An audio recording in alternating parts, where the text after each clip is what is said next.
아이포드 디터넷이다. 안녕하세요, 열장언니입니다. 임신 포스팅으로 넘어간 지 얼마 되지 않았지만 제 주수는 만삭이었고 이렇게 출산 후기를 먼저 올리게 되었습니다. 하지만 임신 얘기는 계속해서 출산 육아 얘기와 함께 올릴 예정이에요.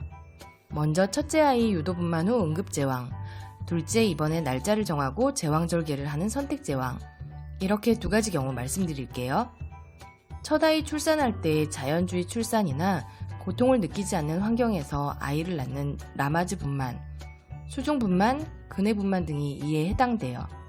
관심이 있어 좀 찾아보긴 했었지만 평범하게 자연 분만을 예상하고 있었어요.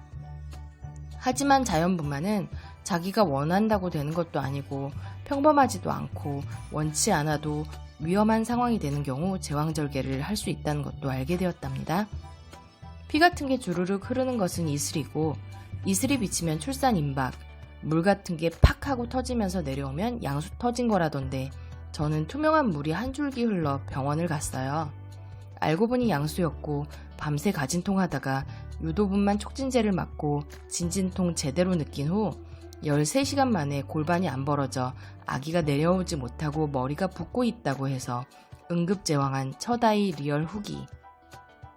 가진통과 진진통을 구별 못해 진통 간격 측정하며 검색해봤는데 진진통이 오면 아, 내가 그동안 가진통이었구나 느끼게 돼요. 진진통이 오면 검색 같은 걸 할 수가 없답니다. 여기서 잠깐 응급제왕절개 하는 경우 몇 가지 짚어볼게요. 대다수 응급제왕은 아기나 산모가 위험한 경우 제왕절개를 하게 되는데요. 30주가 넘으면 아기가 거꾸로 돌아서 머리가 골반 쪽으로 내려와야 하는데 그렇지 못한 경우를 여가인 상태로 출산까지 가게 되면 제왕을 하게 되죠. 다리가 먼저 나올 수 없으니까요. 요즘엔 아기 돌리기 방법도 있다고 하더라고요. 그리고 저처럼 골반이 안 벌어지는 경우도 있겠고 자궁이 안 열리는데 산모나 아이가 위험한 경우, 양수가 터져서 유도분만을 하는데 분만이 쉽지 않은 경우 등도 있어요. 첫째를 제왕절개로 출산했기에 둘째 경산모는 묻지도 말고 따지지도 말고 선택 제왕. 물론 제왕절개 후 둘째를 자연분만으로 출산하기 위해 V백 시술을 하는 경우도 있는데 특정 병원을 찾아가야 하고 아기도 크면 안 되고 위험 부담도 있기에 대다수는 아기가 언제 나와도 괜찮은 37주 이후에 날짜를 정해 시행하는 선택 제왕을 하게 됩니다. 제 경우는 38주 차에 날짜를 정했고요. 일부러 사주가 좋은 날짜를 잡았기에 그 전에 응급제왕이 될까봐 조금 조마조마했다죠. 배뭉침이 있거나 진통 같은 느낌이 들면 무조건 누워서 쉬었어요. 수술 날짜를 알고 있다 보니 왠지 긴장감은 두세 배.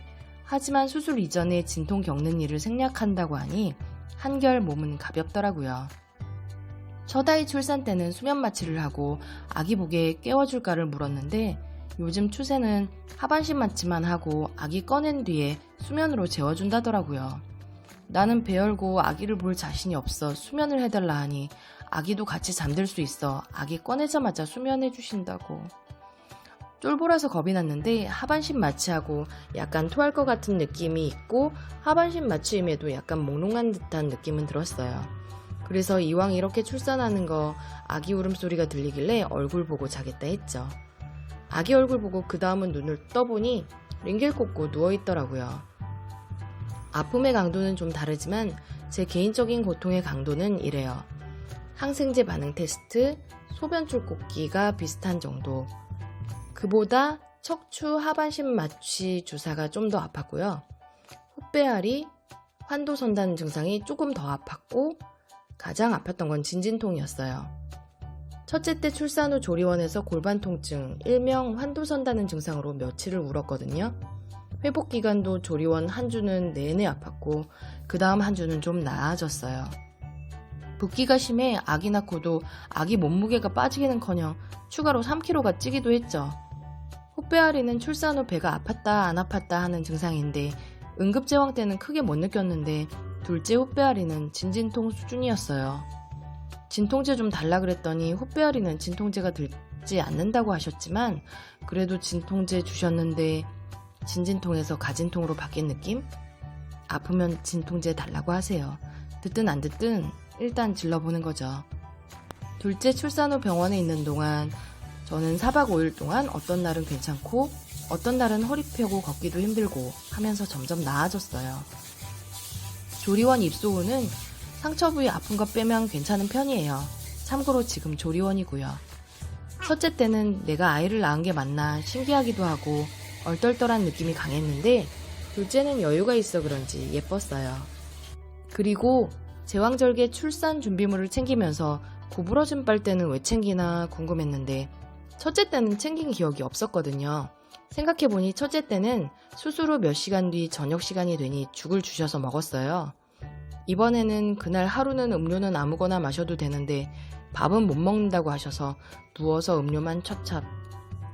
직접 써보니 구부러진 빨대의 유용함이 참 좋더라고요.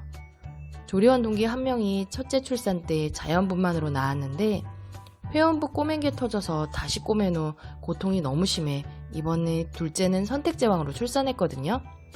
해보니 제왕절개가 더 나았다며 얘기하길래 응급제왕으로 출산한 저는 공감하지 못했는데 이번에 뒤이어 저도 둘째를 선택제왕으로 출산하니 무슨 얘긴지 알 것 같네요.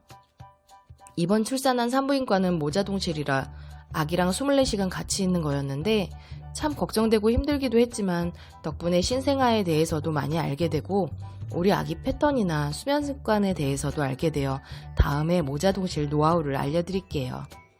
출산 후기 검색해보고 겁나시는 만삭산모님 너무 걱정하지 마세요.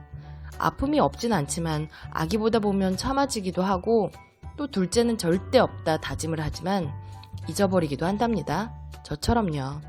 모든 소띠맘, 모든 예비맘들 화이팅입니다. 네이버에서 열장언니, 너튜브에서 아이폰 랩을 찾아주세요. 구독해주세요. 구독해주세요.